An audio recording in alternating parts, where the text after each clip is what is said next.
glance at the rubric. This gives you the target of what we're aiming for. You're going to be designing, painting, and embellishing a Renaissance style mask. I am so glad that we're still going to do this, even though things look a little bit different this year. There's some questions that I'd like you to reflect on before you get started.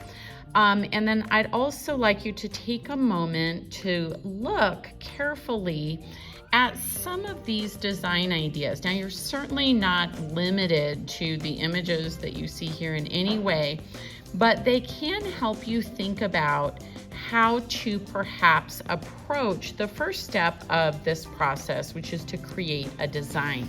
Now, if you flip here, I think it's also helpful to see specifically what you're aiming for. We're going to talk in just a moment about a sketch of your design. I'm going to be demonstrating the different types of painting techniques that I'd like you to consider on your project. And then we're also going to be thinking about this idea of unity, or something that creates a sense of our design being intentional and not just a bunch of random parts kind of doing their own thing. So beginning with the design, you're going to take your mask, and I'd like you, whatever style that you selected, to sketch that out on paper and to think about how you might want this to look at the end. Now you'll see here I just did this in pencil. It's going to give me a vision for where I'm headed, but of course this could possibly change as I'm actually in process. I've decided to divide my mask into 4 quadrants and to include 2 sections that have checkerboard. You'll notice, and if you Google, you'll notice as well, that checkerboard often appears in these Venetian designs. So you can see I've done my vertical lines. My next step would be to go ahead, following the curve of my mask, I would create the horizontal lines, creating kind of these little square-like shapes. And of course, they'll be rounded and kind of flex and move with the curve of the mask itself. So I'm going to have their top quadrant, and then I'm imagining that I'm going to also have this on the bottom quadrant. Now, as I mentioned in my prior video, Renaissance style masks are heavily metallic. There are lots of different examples of golds, silvers, bronze colors being incorporated into the design. So I decided I definitely want to have gold lips, and then I'm thinking of adding the gold in these other quadrants as well. I want to meet the requirement of using either gradient, blending, double loading, or a detailed design. So I am thinking about blending. I like the idea of warm colors because they might kind of suggest fire. And so I'm thinking in my design of going from red to orange to yellow and gold. So maybe starting with red here toward the nose, or maybe I start with red here. I'm not exactly sure yet, but fading from red to orange to yellow to gold at the edge. And then this one going the opposite, red to orange to gold toward the edge. So that's my current idea. And then following kind of the Renaissance style, I probably will add some embellishments at the end. So I don't know, it may be some sort of gem here, and maybe, a few feathers that come off the edge, but I'm thinking of something like that at this point. So there's my plan. The next step you may want to consider, depending on how complex your design is to lightly sketch your plan onto your mask. I would definitely suggest this if you have something like the checkerboard.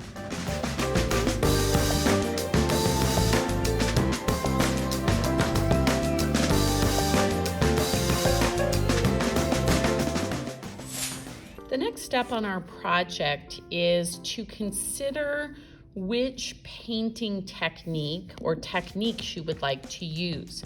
As mentioned before on the rubric, your options are a gradient, blending, double loading, and or a detailed design. So what I'd like to do is go through each of these and show you what they look like. I would suggest that you try whatever option you're going to go with before, on a piece of paper or something like that, before you dive onto the mask itself. It's much easier to correct mistakes here than it would be to jump in and then realize that this technique isn't going to work for you. So let's start with a detailed design. When you do that, you're going to be using a small brush or perhaps even a Sharpie to add the design. Gold or silver could be really cool.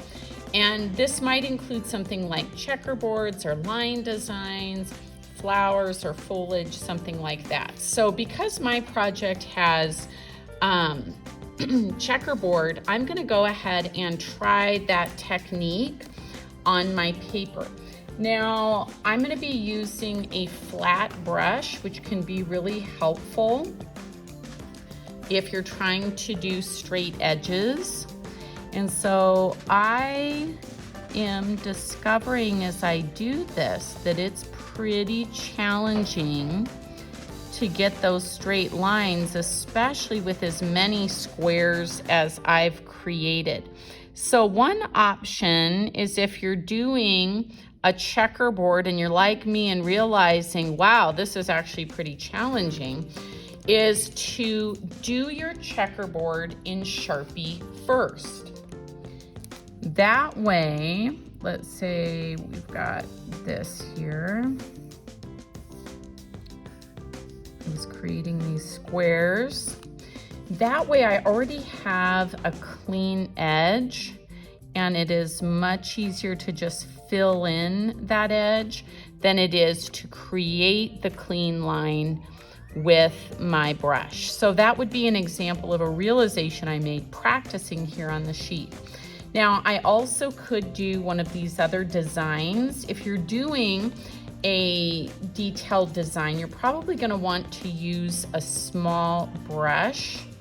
And so, for example, let's say I was doing some sort of swirly design. I could try it out here and just get a feel for how this is going to be applied and what I might need to do. So again, practicing first. The next technique you could try is double loading.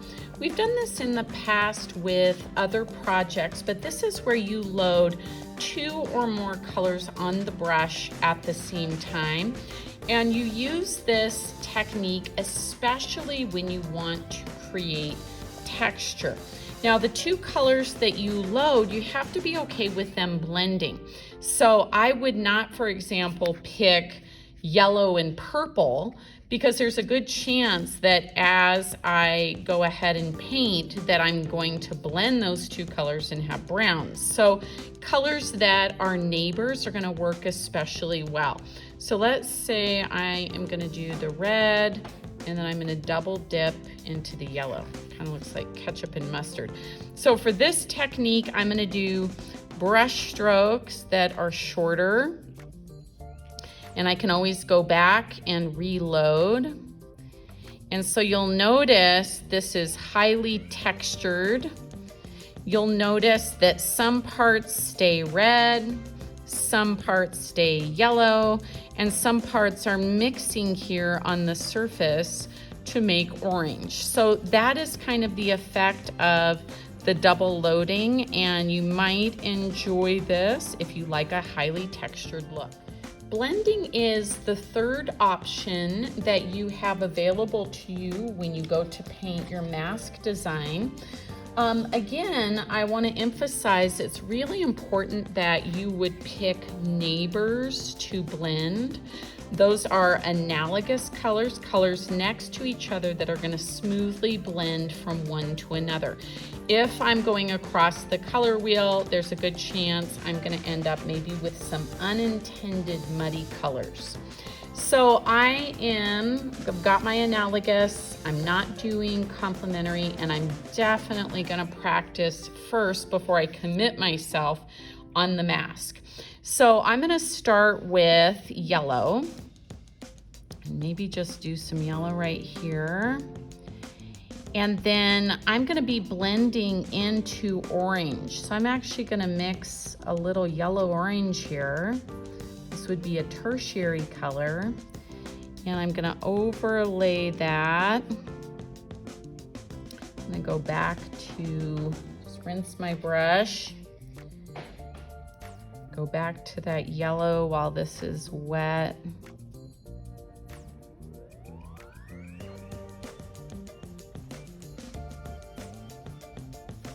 Kind of smooth that down. I'm working on smoothing from yellow to kind of that yellow orange onto the orange, and I'm going to keep going from this point on.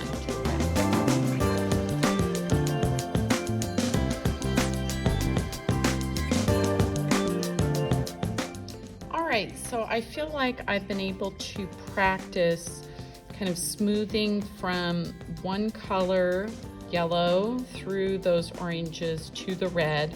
And then I decided to see how the gold would work incorporated with the yellow. And I think that that is a real possibility that I could try. So now that I've done that, I would feel more confident trying this across the corner of my mask. The last technique that you have available is to create a gradient. And a gradient is like a value scale, which you've learned about as you've been learning about the elements of art. And you're beginning with one hue. So for example, you might be beginning with red. And then you're gonna do a value scale from light to dark. So that would be going from very light pink to darker pink to red, to a darker red, and maybe all the way over to what would be maroon. Now the goal is to have smooth transitions. Another option is to not start with a color, but to just go from white to black. So just using more of a monochromatic color scheme. So I'm gonna try that. I'm gonna be starting with the light, and white obviously is gonna just look like white on this paper, but it's gonna put some paint on the paper that I can mix into.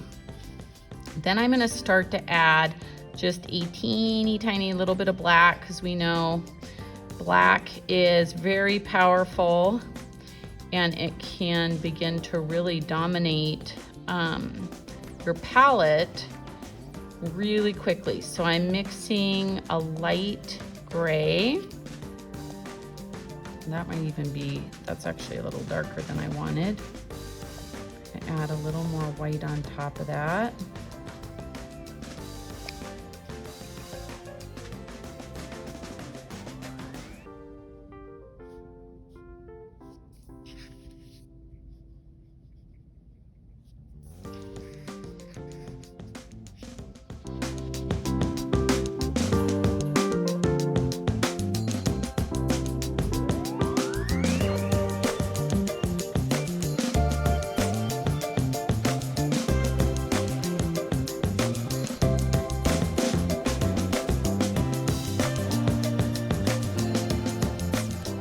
Alright, so I've kind of played around with creating that gradient from light to dark.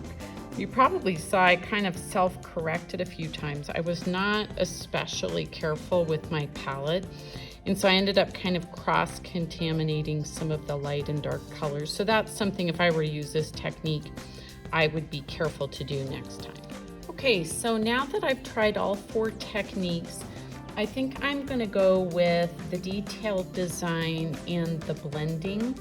I also really like textured painting, so there's a chance that I may decide to do the double loading in one of these quadrants and do the blending in the other. So here I go.